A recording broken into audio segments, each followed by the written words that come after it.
Hello साथियों, मैं अभिषेक स्वागत करता हूं आप सभी का आपके अपने चैनल नमस्ते आईटीआई पर। और आज की ये क्लास जो रहने वाली है ये हम कवर करेंगे आज कूलिंग। कूलिंग यानी कि शीतलन प्रणाली, आपने पढ़ा होगा। कूलिंग सिस्टम, कूलिंग सिस्टम पढ़ेंगे। कूलिंग सिस्टम साथ में कुछ लोग लुब्रिकेशन सिस्टम और कूलिंग सिस्टम को एक ही समझते हैं, थोड़ा सा अंतर है इनमें, इनके बारे में भी हम लोग समझ लेंगे। बट एक ही चैप्टर है ये, है ना। क्या है ये? Lubrication, lubrication system. अब देखिए, कूलिंग सिस्टम को हम लोग बोलते हैं शीतलन प्रणाली, शीतलन प्रणाली। और लुब्रिकेशन सिस्टम को हम लोग क्या बोलते हैं? स्नेहन प्रणाली, स्नेहन प्रणाली। विस्तार से आज इसी के बारे में पढ़ेंगे और इसके खूब सारे ऑब्जेक्टिव सॉल्व करेंगे। छोटी सी भूमिका के बारे में भी बात करेंगे। चले भाई शुरू करें।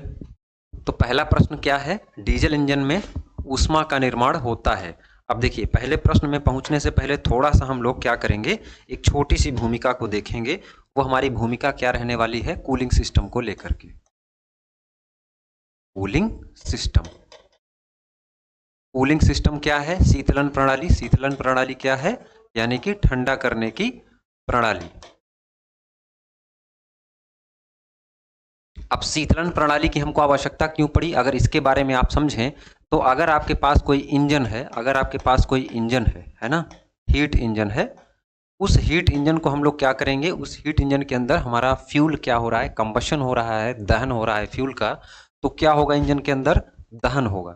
और जब किसी चीज का दहन होगा, किसी चीज में आग लगेगी, जलेगा, तो उस दहन के साथ साथ क्या निकलेगा, आपका हीट निकलेगा, यानी कि ऊष्मा निकलेगी। क्या निकलेगी? ऊष्मा निकलेगी। अब ये ऊष्मा आपके इंजन के जो अलग अलग पार्ट होते हैं, इनमें अलग अलग प्रकार की विकृतियां उत्पन्न कर सकती है। जैसे कि आपके पास एल्यूमिनियम का पिस्टन है मान के चलिए, और उसको बहुत ज़्यादा हीट कर दिया जाए तो इसके वॉल्यूम में यानी कि आयतन में क्या हो सकता है, परिवर्तन आ सकता है। इसका आयतन बढ़ सकता है, और पिस्टन का आयतन बढ़ जाएगा तो सिलेंडर में चलेगा वो कैसे। उसके अलावा उसका एरिया यानी कि क्षेत्रफल भी बढ़ जाएगा। साथ में उसका क्या होगा दोस्त, तापमान भी बढ़ जाएगा। क्या होगा? टेम्परेचर भी बढ़ जाएगा। वी करके ऐसे ऊपर डंडा बना दिया, मतलब इंक्रीज हो रहा है, बढ़ रहा है। इसी तरीके से नोट्स भी हमारी आपको मिलेगी बहुत बढ़िया इफेक्टिव तरीके से, उसको जरूर पढ़ के जाना एग्जाम देने। उसके अलावा एरिया भी क्या हो जाएगा दोस्त, बढ़ जाएगा। तापमान भी क्या हो जाएगा, बढ़ जाएगा।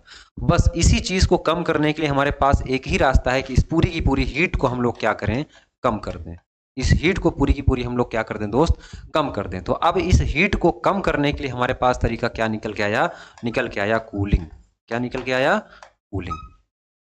तो कूलिंग क्या है? इंजन के आसपास के क्षेत्रों से हीट को यानी कि ऊष्मा को हटाना, ऊष्मा को दूर करना ही क्या है, आपका कूलिंग सिस्टम है, जो कि पूरी कूलिंग सिस्टम इसमें हम लोग पढ़ने वाले हैं। तो सवाल ये उठेगा सर कि आपने बोला कि लुब्रिकेशन अलग है, लुब्रिकेशन अलग है, यानी कि स्नेहक प्रणाली, स्नेहन प्रणाली अलग है, तो वो कैसे सर, है ना। स्नेहन प्रणाली अलग है तो वो कैसे? देखिए, कूलिंग क्या है कि इंजन आपका, इंजन पे दहन हो रहा है ना, उसकी हीट को आपको हटा रहा है। अब लुब्रिकेशन क्या है कि अलग अलग पार्ट हैं। जैसे मान के चलिए कि आपकी क्रैंक और क्रैंक सॉफ्ट आपस में क्या हो रही हैं, रोटेट हो रही हैं। पिस्टन और सिलेंडर क्या हो रहा है, आपस में एक दूसरे से मोशन में आ रहे हैं, फ्रिक्शन हो रहा है, दोनों के बीच में रिलेटिव मोशन हो रहा है। संपर्क हो रहा है, यानी कि दो पार्टों के बीच में संपर्क हो जाने से, दो पार्टों के बीच में जो संपर्क हो रहा है, संपर्क हो रहा है, उनके बीच में लगने वाले फ्रिक्शन को, उनके बीच में लगने वाले घर्षण को कम किया जा सके, या उस घर्षण से उत्पन्न हुई ऊष्मा को किया जा सके, कम किया जा सके, उसके लिए हम लोग क्या करते हैं, लुब्रिकेशन करते हैं ना। संपर्क के घर्षण को दूर करना, घर्षण को दूर करना, ये क्या हुआ दोस्त, आपका लुब्रिकेशन हुआ। इतनी सी बात क्लियर हुई। अब चलिए छोटी सी बात और, बहुत ज्यादा नहीं खींचेंगे, आएंगे हम लोग प्रैक्टिस पे, लेकिन थ्योरी आप प्लीज, आपसे रिक्वेस्ट है कि थ्योरी मेरा एक बार कंप्लीट आप लोग कर लेना। कोई भी एग्जाम आप दोगे, बहुत बेहतरीन तरीके से आपका एग्जाम क्रैक होने वाला है। थ्योरी प्लस ऑब्जेक्टिव, सिर्फ थ्योरी नहीं, मेरा ऑब्जेक्टिव भी करना जरूरी है। क्लियर है दोस्त? अब देखिए, अब ठीक है, आपने बताया, मैंने बताया कि जो है लुब्रिकेशन क्या कर रहा है, लुब्रिकेशन क्या कर रहा है, फ्रिक्शन को दूर कर रहा है।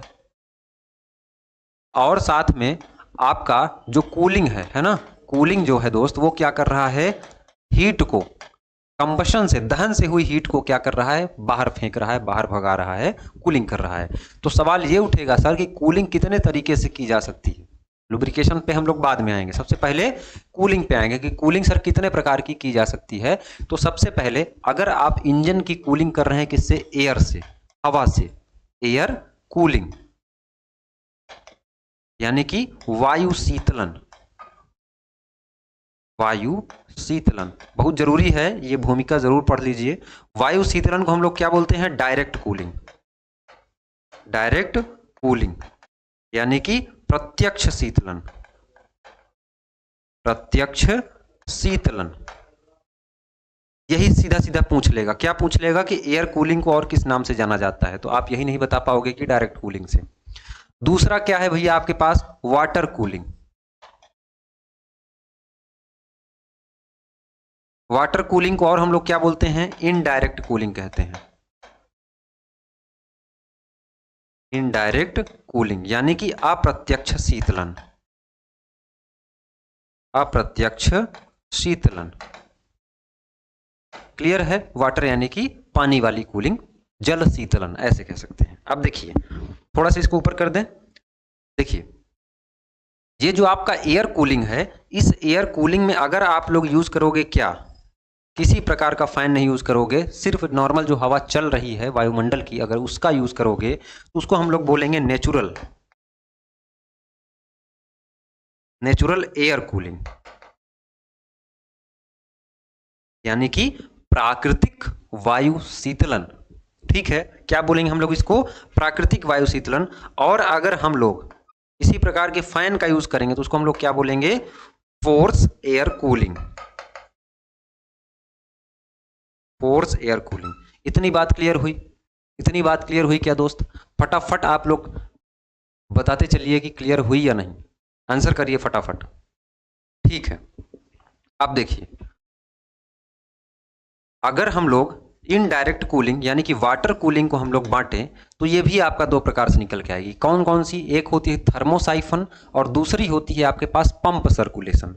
एक होती है आपके पास थर्मोसाइफन, इसके बारे में हम लोग आगे चर्चा कर लेंगे जैसे जैसे क्वेश्चन हमको मिलेगा। इसको आप थर्मोसाइफन ऐसे ही लिखेंगे, ठीक है, थर्मोसाइफन। और उसके साथ में आपके पास pump circulation, pump circulation, pump circulation. Clear है। अब वाटर कूलिंग जब भी करेंगे तो आप किसका यूज करेंगे, रेडिएटर का यूज करोगे मेरे दोस्त। किसका यूज करोगे, रेडिएटर का, रेडिएटर का यूज करोगे। रेडिएटर किसका बना होगा, रेडिएटर आपका बना होगा कॉपर का। ठीक है, रेडिएटर के अंदर जो सेल होती है अगर वो पूछा जाए आपसे तो वो बना रहेगा ब्रास का पूरा रेडिएटर किसका बना रहेगा, कॉपर का। कॉपर यानी कि तांबा, या कहीं कहीं पीतल का भी बन जा सकता है, ऐसा नहीं है कि पीतल का नहीं होगा। इसके अंदर की जो कोर होती है ना, रेडिएटर को दो भागों में बांटा जाता है उनके कोरों के आधार पर, जैसे कि हनी कॉम्ब जो मधुमक्खी का छत्ता होता है, उसके अलावा वाटर ट्यूब वाला, ठीक है, जिसके अंदर वाटर बहता है, आगे मिलेगा हम लोगों को। तो उसमें उसका जो कोर बना होता है वो किसका बना होगा, ब्रास का बना होता है। चलिए इतनी चीजें बहुत हुई, अब बताने की बहुत ज्यादा चीजें जरूरत नहीं है ना। ठीक है भाई। अच्छा एक चीज और देखिए, ये हीट को हम लोग क्या कर रहे हैं, इन माध्यम से क्या कर रहे हैं, कूल कर रहे हैं। तो अब मैं ये नहीं बता रहा हूं कि हीट को ट्रांसफर करने की 3 विधियां होती हैं, कंडक्शन, कन्वेक्शन, रेडिएशन। ये मैं आशा करता हूं कि आप साइंस के स्टूडेंट हैं तो आपसे बनता होगा। जैसे कि कंडक्शन हो गया जिसमें माध्यम जो होता है एक स्थान से दूसरे स्थान पर गति नहीं करता है, लेकिन कन्वेक्शन में जो माध्यम होता है, मीडियम होता है, वही एक स्थान से उठकर दूसरे स्थान पर जाता है। इतनी सी बात क्लियर है। वहीं पे जो हमारा तीसरा मोड होता है हीट के ट्रांसफर होने का, विकिरण, उसमें किसी प्रकार के कोई माध्यम की आवश्यकता नहीं होती है। ठीक है, चलिए अब आते हैं हम लोग अपने पहले प्रश्न पे। प्रश्न क्या कह रहा है, प्रश्न कह रहा है कि डीजल इंजन में ऊष्मा का निर्माण होता है। बिल्कुल भैया सही बात है, चाहे डीजल हो चाहे पेट्रोल हो, ऊष्मा का निर्माण होगा ही होगा। कह रहा है इसमें से कौन सा इस कथन से संबंधित है। कह रहा है डीजल इंजन में ऊष्मा उत्पन्न नहीं होती है। क्या ये सही बात है? नहीं भाई, ये बिल्कुल गलत बात है। चाहे डीजल इंजन हो, चाहे पेट्रोल इंजन हो, चाहे आपके पास गैस इंजन हो, हीट यानी कि ऊष्मा अवश्य निकलेगी, क्योंकि इंजन का काम ही यही है कि वो हीट एनर्जी को मैकेनिकल एनर्जी यानी ऊष्मा ऊर्जा को यांत्रिक ऊर्जा में परिवर्तित करता है। दूसरा सा आंसर क्या कह रहा है कि डीजल इंजन में दहन के फलस्वरूप ऊष्मा उत्पन्न होती है, बिल्कुल सही बात है। तीसरे में ए और बी दोनों कह दिया तो ए हमारा पहले ही गलत हो गया, बी ऑप्शन क्या हो जाएगा मेरे दोस्त, सही हो जाएगा। क्या यहाँ तक कोई बात समझ में नहीं आई आपको? चलिए, हिंदी का इंग्लिश होना चाहिए तो हिंदी का हिंदी में ही है। चलिए, ये कुछ भूमिका हो गई, इसका स्क्रीनशॉट आप लोग जरूर ले लेना, ठीक है। चलिए, अगला सवाल क्या है, इंजन का तापमान सामान्य रहना चाहिए, इस कथन से क्या आशय है? इंजन का जो टेम्परेचर है वो मेंटेन रहना चाहिए, जनरल रहना चाहिए, सामान्य रहना चाहिए, इस कथन से आप क्या समझते हैं? शीतलन प्रणाली का प्रयोग करके इंजन का तापमान सामान्य बनाया जाता है। बहुत बढ़िया बात। स्नेहन प्रणाली का प्रयोग करके इंजन का तापमान सामान्य बनाया जाता है। स्नेहन का नहीं भाई, है ना, स्नेहन का नहीं, स्नेहन का प्रयोग करके इंजन के तापमान को आप सामान्य नहीं बनाएंगे। इंजन के मेटिंग पार्ट्स के बीच में जो फ्रिक्शन हो रहा है, घर्षण हो रहा है, उसके बीच में आप ऑयल डाल देते हैं, ग्रीस डाल देते हैं। आप साइकिल चलाते हैं तो साइकिल के उन सब सारी जगहों पे जहाँ पे वो आपस में रगड़ खा रहा है, फ्रिक्शन हो रहा है उनके बीच में, वहाँ पे आप कुछ ना कुछ ऑयल डाल देते हैं, जिससे कि क्या हो, उसमें घर्षण ना हो और आपका पार्ट घिसे ना, इसलिए ना। तो इसलिए शीतलन प्रणाली का प्रयोग करके इंजन का क्या करते हैं हम लोग, तापमान सामान्य बनाते हैं, इसलिए इसका ए ऑप्शन क्या हो जाएगा दोस्त, सही हो जाएगा। Engine temperature should remain normal, what is meant by this statement? The temperature of the engine is made normal by using the cooling system. A option is the correct answer. आगे बढ़े दोस्त, चलिए, ऊष्मा के संचरण की वह प्रक्रिया जिसमें वस्तु के कण अपने स्थान से नहीं हटते हैं, यही बात जो मैंने पीछे बताई वही क्वेश्चन में आ गया। चालन, संवहन, विकिरण, कंडक्शन, कन्वेक्शन, रेडिएशन। कंडक्शन में जो हमारे मॉलिक्यूल होते हैं, यानी कि जो माध्यम होते हैं जिनसे ऊष्मा स्थानांतरित हो रही होती है, वो माध्यम एक ही स्थान पर रहते हैं, वो ट्रांसफर नहीं होते हैं। वहीं पे आपके पास जो संवहन होता है उसमें क्या होता है, आपके मॉलिक्यूल क्या होते हैं, एक स्थान से दूसरे स्थान पर गति करते हैं। विकिरण में किसी भी प्रकार का कोई मीडियम की जरूरत ही नहीं होती है। तो ऊष्मा के संचरण की वह प्रक्रिया जिसमें वस्तु के कण अपने स्थान से नहीं हटते हैं, तो नहीं हटने की बात कौन हो जाएगा आपका, चालन हो जाएगा। चालन यानी कि कंडक्शन हो जाएगा, ये मूवमेंट है क्योंकि गूगल ट्रांसलेशन है ना। कंडक्शन, बी ऑप्शन इसका सही हो जाएगा। क्लियर है? The process of the transmission of the heat in which particle of the object do not move from their place is called, तो मूवमेंट हो जाएगा, कंडक्शन हो जाएगा। ठीक है, कंडक्शन क्या है, ठीक है ठीक है ठीक, कंडक्शन है, मूवमेंट है, मूवमेंट गलत है दोस्त, है ना, क्योंकि ये गूगल ट्रांसलेशन है। आगे बढ़े, लंबवत बल तथा क्षेत्रफल के अनुपात को क्या कहते हैं, है ना, तो क्या कहते हैं, प्रेशर बराबर फोर्स पर यूनिट एरिया। ये सब ने पढ़ा होगा, खूब फिजिक्स पढ़ के आप जा रहे हैं रेलवे की परीक्षा देने, है ना, तो ये तो आपको आइडिया होगा ही। तो इसका सही आंसर आप लोग बता ही दोगे, है ना। क्या हो जाएगा, प्रेशर हो जाएगा, दाब हो जाएगा, यानी कि क्या हो जाएगा आपका आंसर, प्रेशर हो जाएगा। आगे बढ़े, चलिए, ऊष्मा के कारण इंजन के भागों के किस में वृद्धि होती है? जब इंजन के किसी भी भाग को हम लोग क्या करेंगे, ठंडा नहीं करेंगे, यानी कि उसमें बार बार हीट देंगे, वो गर्म होता चला जाएगा, तो क्या होगा, उसका टेम्परेचर बढ़ेगा। सबसे पहले क्या होगा, टेम्परेचर बढ़ेगा। जब टेम्परेचर बढ़ेगा तो जाहिर सी बात है कि उसका आयतन भी क्या हो जाएगा, बढ़ जाएगा, यानी कि फैलना शुरू हो जाएगा, है ना। जैसे ही किसी चीज़ को आप गर्म करोगे तो क्या हो जाएगा, वो फैलना शुरू हो जाएगा, उसका आयतन बढ़ना शुरू हो जाएगा, वॉल्यूम उसका क्या हो जाएगा, बढ़ना स्टार्ट हो जाएगा। शुरू में ही मैंने बताया था। तो क्या हो जाएगा, ऊष्मा के कारण इंजन के क्षेत्रफल में भी वृद्धि होना स्टार्ट हो जाएगी, आयतन में भी वृद्धि होना स्टार्ट हो जाएगी दोस्त, और तापमान में भी। इसलिए इसका आंसर नंबर डी क्या हो जाएगा, सही हो जाएगा। चौथा ऑप्शन इसका क्या है, सही है। Due to heat the dash dash of engine parts increase. Heat के कारण क्या क्या इंक्रीज होता है, तो एरिया भी इंक्रीज होता है, वॉल्यूम भी, टेम्परेचर भी, ऑल ऑफ दी अबव। तो इसका सारा ऑप्शन क्या हो जाएगा आपका, करेक्ट हो जाएगा। आगे बढ़े, वायु शीतलन प्रणाली के कार्य कुशलता निर्भर करती है। देखिए, जो एयर कूलिंग सिस्टम होता है ना, एयर कूलिंग सिस्टम के बारे में हमने बताया कि एयर कूलिंग सिस्टम बहुत ही छोटे वाहनों के लिए प्रयोग किया जाता है। जैसे अगर आपके पास कोई 2 पहिया वाहन है तो वहां पे आप क्या यूज करेंगे, एयर कूलिंग सिस्टम यूज करेंगे। हाँ, बशर्ते उसमें हम लोग क्या करते हैं, सिलेंडर हेड और सिलेंडर ब्लॉक के चारों तरफ पतली पतली फिन लगा देते हैं, पतली पतली चादर नुकीली नुकीली टाइप की निकली रहती है। उसका कारण ये है कि उसमें ज़्यादा से ज़्यादा एयर फंस जाए, और फंसने के बाद क्या हो, उसका एरिया जाहिर सी बात है बढ़ जाएगा, तो वहाँ से कूलिंग जो है आपकी अच्छे से हो पाए।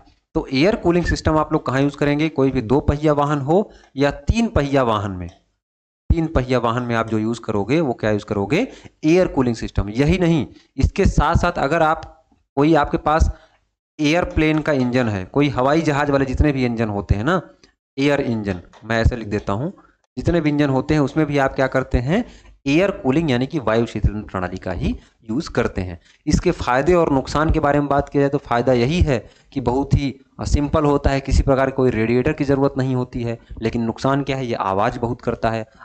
जाहिर सी बात है, बहुत सारे फिन हैं, हवा में तेजी से चलेगा तो फर फर फर फर की आवाज करेगा। उसके साथ में इसमें फिन काटना थोड़ा सा मुश्किल हो जाता है ना। ये सारी चीजें इसके नुकसान और फायदे हैं, जो कि बहुत ही सिंपल है, आप लोग बता दोगे। कार्य कुशलता किन पर निर्भर करती है, वायु की मात्रा पर। जाहिर सी बात है कि जितना ज्यादा एयर आपके इंजन के पास टकराएगा एयर कूलिंग सिस्टम में, उतना अच्छा कूलिंग कर पाएगा। एयर कम होगा तो कूलिंग अच्छी नहीं होगी। तो क्या यह सही है? बिल्कुल सही है। वायु की मात्रा पर एयर कूलिंग निर्भर करती है।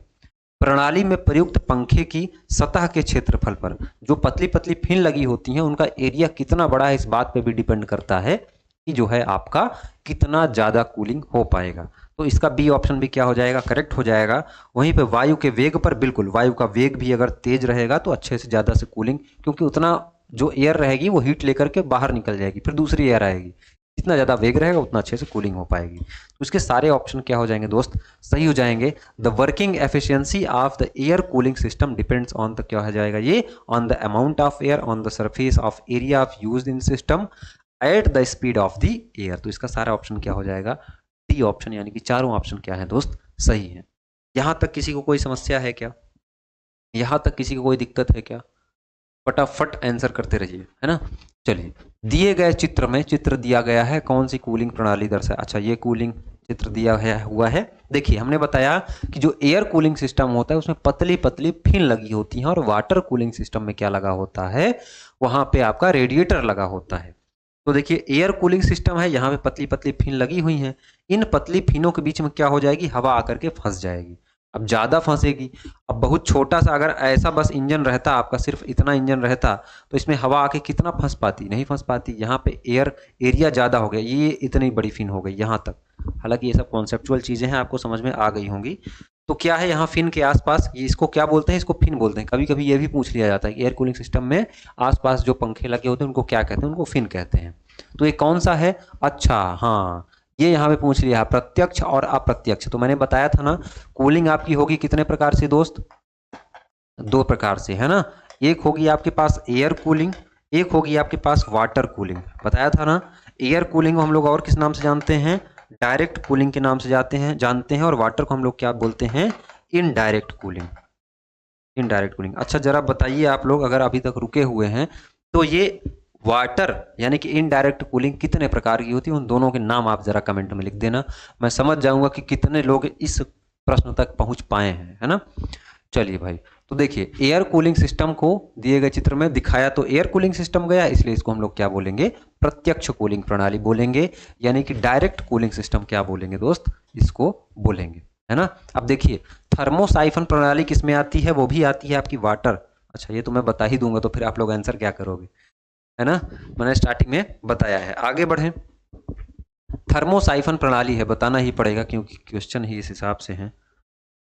चलिए भाई, थर्मोसाइफन प्रणाली क्या है, देखिए, वाटर बता देते हैं। एक तो है आपके पास एयर कूलिंग, दूसरी है आपके पास कौन सी, वाटर कूलिंग। तो वाटर कूलिंग में भी 2 प्रकार निकल के आता है, एक आता है आपका थर्मोसाइफन, और दूसरा क्या आता है आपके पास, पंप सर्कुलेशन, है ना। तो देखिए, थर्मोसाइफन किसके अंतर्गत आई, वाटर वाले के अंतर्गत आई, यानी कि जल कूलिंग के अंतर्गत आई। तो इसका ऑप्शन क्या हो जाएगा, जल कूलिंग प्रणाली। एक्चुअली में अगर हम लोग देखें तो थर्मोसाइफन सिस्टम में होता यह है कि इसमें भी वाटर हम लोग यूज करते हैं, रेडिएटर भी हमारे पास होता है। जैसे मान चलिए कि आपके पास इतना लंबा सा रेडिएटर हो गया, और यहाँ पे क्या है आपका इंजन हो गया। अब इस इंजन के पास यहाँ पे हम लोग क्या करेंगे, यहाँ से पानी अंदर जा रहा है, कहाँ से, रेडिएटर से। ये क्या है आपका, रेडिएटर है, और ये क्या है आपका, इंजन है। अब यहाँ पे किसी प्रकार का कोई भी पंप नहीं लगा हुआ है, और यहाँ से ये पानी जाएगा इंजन को, या इंजन की हीट को लेगा, और फिर इधर क्या हो जाएगा, ट्रांसफर हो जाएगा। इसी सर्कुलेशन में काम होता रहता है, उसको हम लोग क्या बोलते हैं, थर्मोसाइफन प्रणाली कहते हैं। जबकि जब आपका पंप सर्कुलेशन होता है तो यहीं पे एक पंप लगा दिया जाता है, सेंट्रीफ्यूगल पंप का यूज किया जाता है, ठीक है। ये भी आपको याद होना चाहिए। चलो भाई, इसका क्या हो जाएगा, वाटर कूलिंग सिस्टम। आगे बढ़ें, आगे बढ़िए। जल शीतलन प्रणाली में पानी को किस प्रकार की व्यवस्था से ठंडा किया जाता है? तो जब जल शीतलन प्रणाली हम लोग यूज करते हैं तो सबसे पहले ध्यान ये देखिएगा कि जो पानी होता है ना जल शीतलन प्रणाली में, वो पानी किसको ठंडा करता है? तो सबसे पहले इंजन को ठंडा करता है। इंजन की हीट को क्या करता है, ले करके जाता है ना। इंजन की हीट को बाहर निकाल के ले जाएगा कहां पे, रेडिएटर के पास। रेडिएटर के पास, जो कि रेडिएटर किसका बना होगा, आपका कॉपर का बना होगा, है ना। कॉपर का बना होगा या पीतल का भी बना होगा, तांबा या पीतल, है ना। ब्रास का भी बना हो सकता है भाई, तांबा या पीतल। ब्रास को पीतल ही कहते हैं ना, ठीक है। अब देखिए यहां पे रेडिएटर पे ले गया। अब रेडिएटर में जाने के बाद ये पानी क्या होगा, ठंडा होगा, है ना। तो अब देखिए, अगर डायरेक्ट सवाल आपको यही चीज में घुमाएगा, इसको समझिएगा। जल शीतलन प्रणाली में पानी को किस प्रकार की व्यवस्था से ठंडा किया जाता है? तो रेडिएटर से करते हैं, फिन से ठंडा करते हैं, या वाटर जैकेट से। अब इंजन से, इंजन के चारों तरफ क्या होता है, एक वाटर जैकेट लगी होती है, जिसके चारों तरफ क्या होता है, पानी भरा होता है। तो आपसे पूछेगा भाई इंजन को ठंडा कैसे किया जाता है? तो वाटर जैकेट से किया जाता है, रेडिएटर से नहीं। रेडिएटर क्या करता है, इंजन से निकले हुए पानी को, जो कि गर्म हो चुका है, उसको क्या करता है, ठंडा करता है। तो इंजन के आसपास जो लगा होता है वो वाटर जैकेट लगा होता है, जिसके अंदर क्या भरा होता है, पानी भरा होता है, जो कि इंजन की हीट को लेकर के जाता है रेडिएटर के पास, और रेडिएटर फिर इसको क्या करता है, कूल करता है। तो वाटर जैकेट से शीतलन प्रणाली में पानी को किस प्रकार ठंडा किया जाता है? तो पानी को ठंडा करने की बात है तो रेडिएटर करेगा, और इंजन को ठंडा करने की बात करेगा तो कैसे करेंगे हम लोग, वाटर जैकेट से करेंगे। समझ में आ रही है क्या ये बात? तो इसका सही ऑप्शन क्या हो जाएगा, ए हो जाएगा। और बाकी कंडीशन में क्या होगा, एयर कूलिंग सिस्टम में हम लोग क्या करेंगे, फिन यूज करेंगे, बताया था ना मैंने। चलो भाई, by what type of arrangement is water kept cool in water cooling system? तो वो क्या हो जाएगा आपका, रेडिएटर, फ्रॉम दी रेडिएटर। ये ऑप्शन इसका क्या हो जाएगा, सही हो जाएगा। क्लियर है यहां तक? जल शीतलन प्रणाली में सिलेंडर के चारों तरफ बने होते हैं, फिर वही चीज आ गया जो हमने अभी बताया। सिलेंडर के चारों तरफ, इंजन सिलेंडर के चारों तरफ क्या बना होता है, आपका वाटर जैकेट बना होता है, जिसके अंदर क्या भरा होता है, पानी भरा होता है। जिसके अंदर क्या भरा होता है, पानी भरा होता है। और ये पानी निकलने के बाद जाता है कहाँ पे, रेडिएटर में जाता है, और रेडिएटर से ये पानी को ठंडा किया जाता है। तो इंजन को वाटर जैकेट से। इसका क्या हो जाएगा करेक्ट आंसर, ए हो जाएगा, water jacket is the correct answer हो जाएगा। जब जल शीतलन प्रणाली में सिलेंडर के चारों तरफ क्या बना होता है, तो वाटर जैकेट। और फिन्स किसके चारों तरफ बना होता है, तो जब भी आपका यहाँ पे एयर हो जाए, अगर हवा हो जाए तो फिन, है ना, बी ऑप्शन हो जाता है। ठीक है, अभी फिलहाल ए ऑप्शन इसका क्या है, सही है। आगे बढ़ा जाए। शीतलन की फोर्ड जल शीतलन प्रणाली में तांबे की नलियां किससे ठंडी होती हैं, है ना। देखिए शीतलन की फोर्स, ये फोर्स है, फोर्स जल शीतलन प्रणाली में तांबे की नलियां जो है, अब तांबे की जो नली है वो किससे ठंडा होगी, जो कॉपर की नली होती है इसकी जल शीतलन प्रणाली में, कॉपर, तो कॉपर की जो नली है वो किससे ठंडी होती है, तो कॉपर की जो नली है वो ठंडी होती है आपके हवा से ठंडी होती है, फोर्स यानी कि जल शीतलन प्रणाली में। क्लियर है? तो इसका करेक्ट आंसर क्या हो जाएगा, बाई एयर हो जाएगा। आगे बढ़े।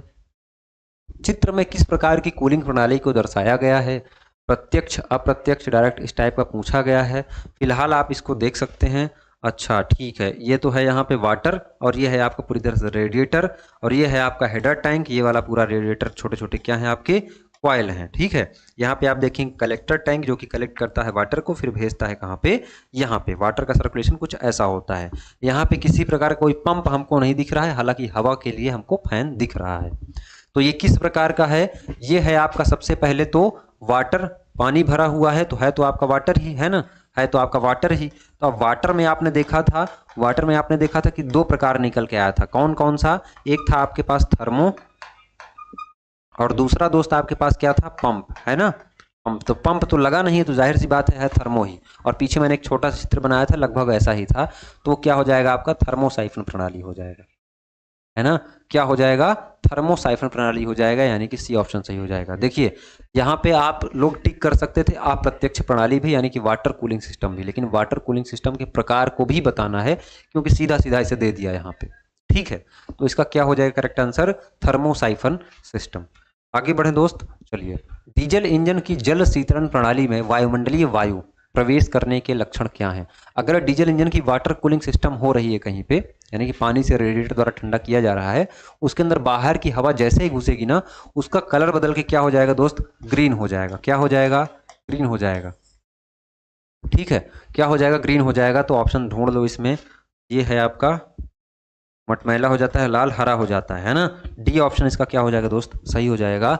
What are the symptoms of atmospheric air entering the water cooling system of diesel engine, तो क्या हो जाएगा, द कूलेंट टर्न्स ग्रीन। क्या हो जाएगा, ग्रीन हो जाएगा। डी ऑप्शन इसका क्या हो गया दोस्त, करेक्ट हो गया।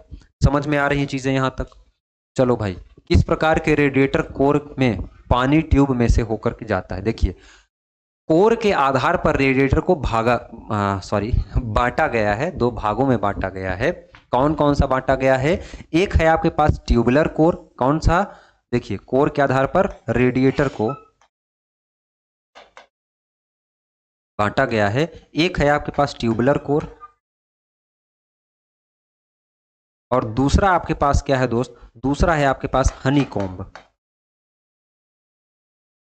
हनीकॉम्ब, हनीकॉम्ब क्यों, क्योंकि मधुमक्खी के छत्तों जैसा होता भी है ये। अब अंतर ये है कि इन दोनों में ट्यूब होती है, ऐसा नहीं, इन दोनों में छोटी छोटी पतली पतली ट्यूब होती हैं, लेकिन इसमें जो है ट्यूब के अंदर क्या होता है, वाटर होता है। ट्यूब के अंदर वाटर है ना, तो पानी ट्यूब के अंदर, अंदर। अब पानी ट्यूब के अंदर है तो हवा कहाँ रहेगा, ट्यूब के बाहर, वो मैं नहीं लिख रहा हूं। इसमें क्या होता है, हनीकॉम्ब में आपका हवा ट्यूब के अंदर होती है ना, ट्यूब के अंदर हवा, हवा होती है दोस्त। क्लियर है। अब क्या कह रहा है कि किस प्रकार के रेडिएटर कोर में पानी ट्यूब में होता है, तो पानी ट्यूब में किसमें है, पानी ट्यूब के अंदर किसमें है, ट्यूबुलर वाले में है। तो इसका ए ऑप्शन क्या हो जाएगा, करेक्ट हो जाएगा। आशा करता हूं कि आपको ये समझ में आया होगा क्या कहना चाह रहा है। Which type of radiator core water passes through the tube, तो क्या हो जाएगा आपका, वो हो जाएगा ट्यूबुलर कोर। क्लियर है दोस्त, यहां तक क्लियर है क्या, आगे बढ़ें। चलिए, रेडिएटर कोर किसका बना होता है, तो रेडिएटर के बारे में अगर पूछेगा तो वो बना रहेगा आपका कॉपर या तो ब्रास का, है ना। और रेडिएटर कोर यहाँ पे है भी क्या आपका, ब्रास है ना। डी ऑप्शन इसका क्या हो जाएगा, सही हो जाएगा। प्लास्टिक से क्या बना होगा, अच्छा, प्लास्टिक से होज बनी होती है, पीवीसी से बनी होती है होज। देखिए, इंजन से लेकर के रेडिएटर तक पहुंचने के लिए हमको एक हौज लगानी पड़ती है, एक पाइप लगानी पड़ती है, इंजन से लेकर के पानी को रेडिएटर तक पहुंचाने के लिए। इसका मटेरियल अगर आपसे पूछे तो ये किसका बना होगा, पीवीसी का बना होता है ना, पीवीसी का बना होता है। क्लियर है। कास्ट आयरन से क्या बनता है आपका, इंजन सिलेंडर बनता है, इंजन सिलेंडर या सिलेंडर हेड बनता है। ठीक है, चलो भाई, the radiator core is made of the from brass, brass का बना होता है। थर्मोस्टेट वाल्व को पानी के, देखिए, थर्मोस्टेट वाल्व क्या होता है, थर्मोस्टेट वाल्व एक फिक्स टेम्परेचर को मेंटेन करता है। अगर टेम्परेचर उससे बढ़ा तो क्या हो जाएगा, थर्मोस्टेट वाल्व ओपन हो जाता है। और ये लगाया कहाँ जाता है, ये मान के चलिए आपका इंजन है, ये आपका इंजन है, यहाँ पे आपका वाटर जैकेट लगा हुआ है, यहाँ पे वाटर जैकेट लगा हुआ है, यहाँ पे भरा हुआ है पानी, है ना। यहाँ से है इनलेट और यहाँ से क्या है आपका आउटलेट, आउटलेट होकर के कहाँ जाएगा, ये रेडिएटर में जाएगा, है ना। और फिर रेडिएटर से घूम के कहाँ जाएगा, यहाँ जाएगा। तो ये इनलेट वाला पोर्ट हो गया और ये क्या हो गया, आउटलेट वाला पोर्ट हो गया। तो यहाँ पे आप क्या लगाएंगे, थर्मोस्टेट वाल्व लगाएंगे। थर्मोस्टेट वाल्व क्या करता है, अच्छा, ऑप्शन यहाँ पे क्या है, निकास मार्ग पर लगाया जाता है। तो इसका करेक्ट आंसर क्या हो जाएगा, ए हो जाएगा, एग्जिट। यहाँ पे क्या लगा होगा आपका, थर्मोस्टेट वाल्व लगा होगा। ये लगभग 80 डिग्री टेम्परेचर क्या करता है, मेंटेन करता है। 80 डिग्री टेम्परेचर से जैसे ही आगे बढ़ेगा ये क्या हो जाएगा, ऑटोमेटिक खुल जाएगा, है ना। और सही समय से नहीं खुला तो भी दिक्कत है, इंजन क्या हो जाएगा, गर्म होने लगेगा, हीट होने लगेगा। अच्छा, ये बताइए कि अगर इंजन की कूलिंग ना की जाए, इंजन जो हम लोग कूलिंग पढ़ रहे हैं ना किया जाए, तो क्या हो सकता है, इंजन में प्री इग्निशन हो सकता है। प्री इग्निशन का मतलब क्या है, आगे हम लोग पढ़ेंगे भी। प्री इग्निशन का मतलब यह है कि ईंधन का पहले ही जल जाना। हम लोग जिस स्ट्रोक में चाह रहे हैं कि हमको अब जलना चाहिए ईंधन, लेकिन पहले ही जल जाए क्योंकि बहुत ज़्यादा गर्म हो गया है ऑलरेडी। इसके अलावा क्या हो सकता है आपका, डेटोनेशन हो सकता है। डेटोनेशन यानी कि पट पट की आवाज़ आ सकती है। डेटोनेशन का मतलब क्या है, बहुत तेज़ी से आवाज़ हो सकती है। इसके अलावा नॉकिंग भी हो सकती है, नॉकिंग भी एक प्रकार की आवाज़ ही है ना। Is install at the exit root, क्या हो जाएगा, थर्मोस्टेट वाल्व जो लगा होता है वो एग्जिट रूट पे लगा होता है। आगे बढ़ें।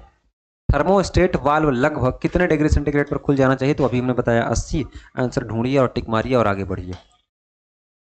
डाटा है, इसको रट के रखिए। 80 डिग्री सेंटीग्रेड पे क्या हो जाएगा? ये सवाल रेलवे में पिछली बार पूछा गया था। आगे बढ़िए।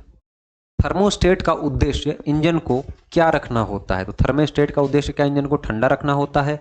देखिए, थर्मोस्टेट का काम ही होता है कि एक फिक्स टेम्परेचर मेंटेन रहे।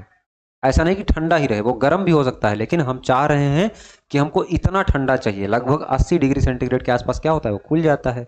तो इसका मतलब क्या है? इसका मतलब है कि निश्चित तापमान पर इंजन को बनाए रखने में मदद करता है, यानी कि एक फिक्स टेम्परेचर है ना, एट सर्टेन टेम्परेचर पे क्या करता है? बनाए रखने का काम क्या करता है? आपका थर्मोस्टेट करता है, और इसका उद्देश्य यही होता है ना।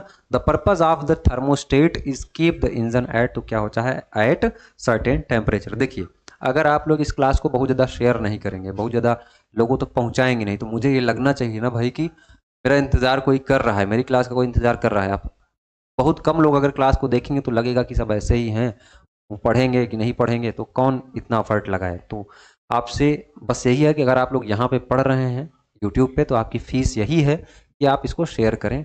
जिन ज़रूरत लोगों को ज़रूरत है इस क्लास की, उन लोगों तक इस क्लास को साझा ज़रूर करें। आगे बढ़ें। यदि थर्मोस्टेट वाल्व खुली पोजीशन में रह जाता है, अभी मैंने बताया, तो क्या हो जाएगा? आपका इंजन क्या हो जाएगा? गर्म हो जाएगा। क्लियर है? इंजन क्या हो जाएगा? आपका हीट हो जाएगा। Engine will heat up slowly, है ना। क्या हो जाएगा? अगर थर्मोस्टेट वाल्व खुली पोजीशन में रह गया, यानी कि बंद हुआ ही नहीं, तो लगातार पानी क्या रहेगा? बहता चला जाएगा, बहता चला जाएगा। तो पानी को ठंडा करने का समय ही नहीं मिलेगा रेडिएटर को। यहाँ से धड़ाधड़ जा रहा है पानी, फिर वहां से रिसाइकिल होकर आ रहा है, धीरे धीरे क्या होने लगेगा? गर्म होने लगेगा। अब क्या कह रहा है? थर्मोस्टेट वाल्व बंद पोजीशन में। अच्छा, थर्मोस्टेट वाल्व 80 तक पहुंचने के बाद भी नहीं खुला, बंद ही रह गया, तब क्या हो जाएगा? इंजन भी ओवर हीट हो जाएगा, बहुत ज्यादा हीट हो जाएगा। उसमें तो धीरे धीरे हो रहा था, क्योंकि नहीं कुछ तो पानी बार बार बह रहा है ना, बार बार आ जा रहा है, खुली अवस्था में रह गया। यहाँ तो बंद हो गया, ठप हो गया, पानी आ ही नहीं जा रहा है, तो क्या हो जाएगा? ओवर हीट हो जाएगा। बहुत कॉमन सेंस चीज है ये। The engine will over heat. आगे बढ़े। शीतलन प्रणाली में कौन सा भाग पीवीसी पदार्थ का बना होता है? तो कौन सा भाग बना होता है दोस्त? बना होता है आपका हौज, है ना। इसको और किस नाम से बोलते हैं? कूलिंग हौज। कूलिंग हौज के नाम से भी इसको हम लोग बोलते हैं। और ये किसका बना होता है? पीवीसी का बना होता है। Which part in engine cooling system is made PVC material? तो क्या होता है आपका? हौज है। ये पॉन्ड लिखा हुआ है, ये क्या है आपका? हौज है, हौज है। क्लियर है? आगे बढ़ा जाए। क्या हो रहा है ये? चलिए आगे बढ़ें। इंजन शीतलन प्रणाली में वाटर पंप पानी को इंजन ब्लॉक तक किसके द्वारा ले जाता है? तो किस फोर्स के द्वारा ले जाता है? तो किस फोर्स के द्वारा ले जाएगा? तो सेंट्रीपिटल फोर्स के द्वारा ले जाएगा। B option. The water pump in engine cooling system pump water to engine block through, तो क्या हो जाएगा? सेंट्रीपिटल फोर्स, है ना। आगे बढ़े। रेडिएटर सामान्यतः किस पदार्थ के बने होते हैं? तो रेडिएटर किसका बना होगा आपका? है ना, कॉपर का बना होता है। तो कॉपर ये है ना, कॉपर ये है। कॉपर के साथ साथ पीतल का भी बना हो सकता है। सिर्फ पीतल आपने देखा यहाँ पे टिक कर दिया तो हो जाएगा गड़बड़। मेन बना होता है कॉपर का, कुछ कंडीशन में इसको हम लोग ब्रास का भी बनाते हैं। ठीक है दोस्त। What material are radiators generally made of? तो वो किसका बना होता है आपका? बना होता है कॉपर एंड ब्रास का।